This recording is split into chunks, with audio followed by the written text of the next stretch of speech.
भाई ये पहले कमिटमेंट हुआ था उनका, कांग्रेस के साथ पहले कमिटमेंट हुआ था। हाँ, 2.5 साल शिवसेना का और 2.5 साल कांग्रेस का था। तो उन्होंने कहा 2.5 साल जब तक शिवसेना रहेगी तब तक हम नहीं बोलेंगे, और जब हम आएंगे 2.5 साल के बाद तो आपको नहीं बोलना है। ये कमिटमेंट है उनके हाथ। तो इसलिए भाई 2.5 साल के बाद जब कांग्रेस आएगी वहाँ पे, अभी जब वो लाउड स्पीकर कह रहे हैं नहीं हटने देंगे, अभी वो इस तरह से बात कर रहे हैं, और जब वो सरकार में होंगे तब वो क्या हाल होगा, अभी सोच लीजिए आप। ये उद्धव ठाकरे जो है ये पॉलिटिकल नहीं है, ये तो एक कार्टूनिस्ट है। इनको राजनीति का कोई समझ ही नहीं है। जो समझ है वो राज ठाकरे हैं। राज ठाकरे ने जो गलती, क्योंकि बाला साहब के नज़दीकी जो थे वो सिर्फ राज ठाकरे ही थे। वॉइस कंट्रोल करना बहुत ज़रूरी है। तो इसमें राज ठाकरे जो कर रहे हैं वो कोई गलत नहीं कर रहे हैं। उनका मेन मकसद ये नहीं है कि आप लाउड स्पीकर हटाएं। उनका मेन मकसद ये है कि आप लाउड स्पीकर की वॉइस को जो है वो थोड़ा कंट्रोल करके बजाएं।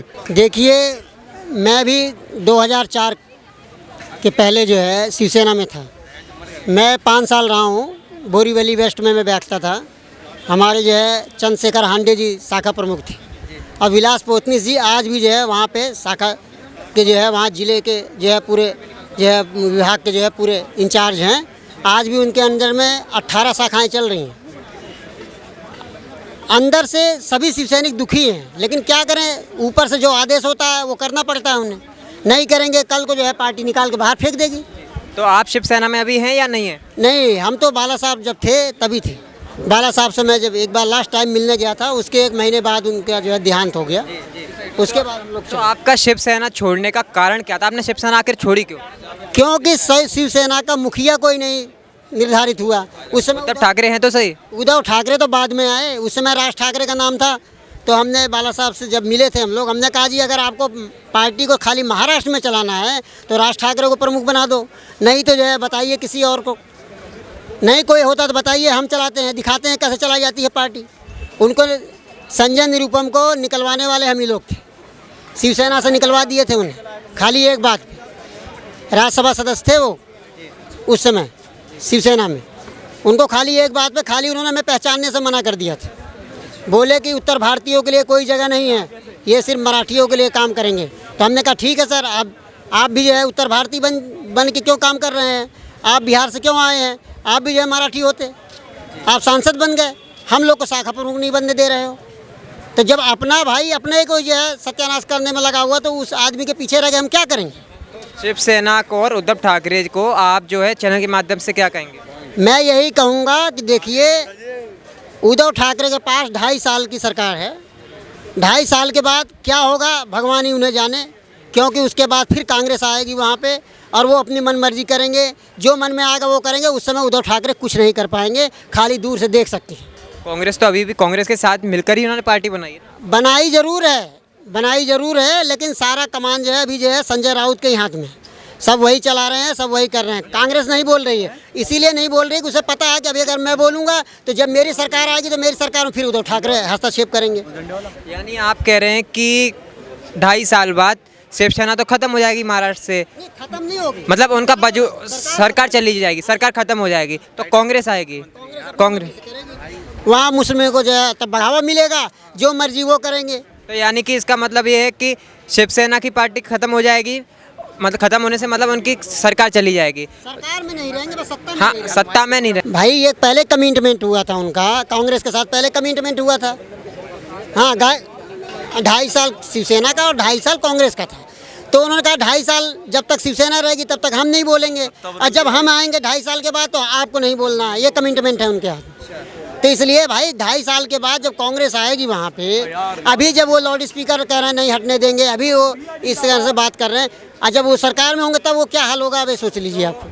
एक आखिरी सवाल है कि जो महाअघाड़ी सरकार जो महाराष्ट्र में चल रही है, तो आपको लगता है कि ये पूरे 5 साल टिक पाएगी महाराष्ट्र में? क्या चाहे कांग्रेस की रहे बात, कांग्रेस का काल आए 2.5 साल का, चाहे ये इनका आए शिवसेना का, क्या टिक पाएगी 5 साल तक? ये अब कुछ कहना बहुत मुश्किल हो गया है, क्योंकि इन्होंने अपनी मुसीबत खुद गले में डाल ली है। अभी इनको उस मुसीबत से बचना है।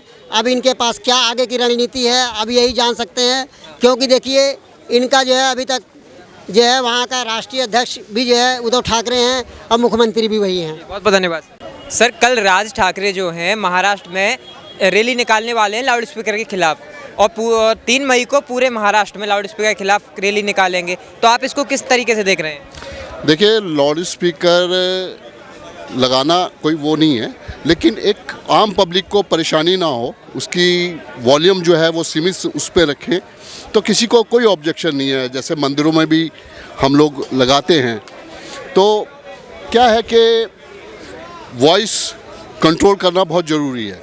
तो इसमें राज ठाकरे जो कर रहे हैं वो कोई गलत नहीं कर रहे हैं। उनका मेन मकसद ये नहीं है कि आप लाउड स्पीकर हटाएं, उनका मेन मकसद ये है कि आप लाउड स्पीकर की वॉइस को जो है वो थोड़ा कंट्रोल करके बजाएं। तो सर, राज ठाकरे गलत नहीं कर रहे हैं, लेकिन भीम आर्मी अब इसमें कूद गया है।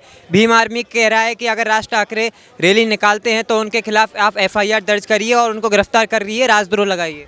देखिए, कुछ लोगों का काम होता है कि उनके पास कोई मुद्दा नहीं होता, वो एक तलाश में रहते हैं कि कहाँ कुछ ऐसा हो और हम बीच में पब्लिसिटी बटोरें। क्योंकि भीमसेन को आज से पहले कौन जानता था? कोई भी नहीं जानता था।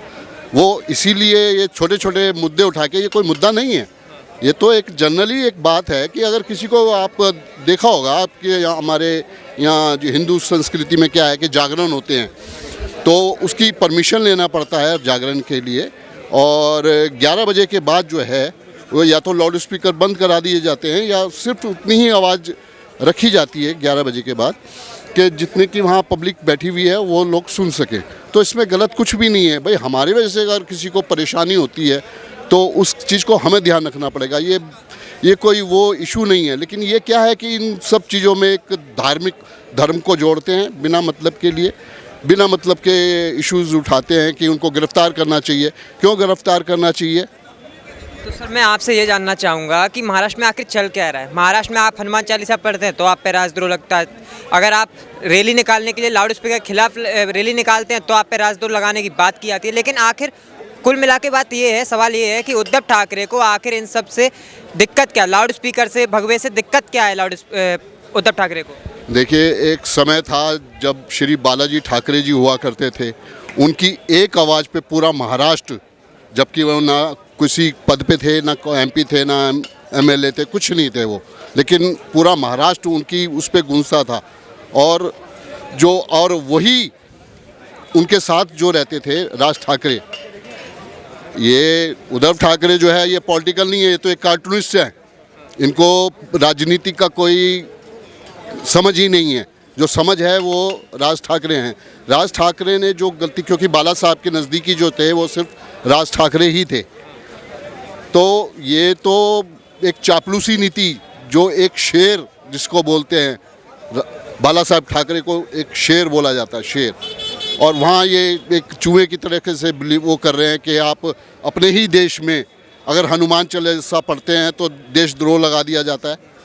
और वहीं एक आपने देखा होगा पीछे आंध्रा में जो हुआ, वो सरेआम लड़की जो है वो अल्लाहू अकबर चिल्ला रही है, तो उसको आईफोन गिफ्ट किया जाता है और उसको राशि दी जाती है। और यहाँ को हिंदुस्तान में अगर कोई हनुमान चालीसा करता है तो उस पर राष्ट्रद्रोह का मुकदमा लगाएंगे। ये कहाँ तक सही है? ये कोई न्याय वाली बात नहीं है।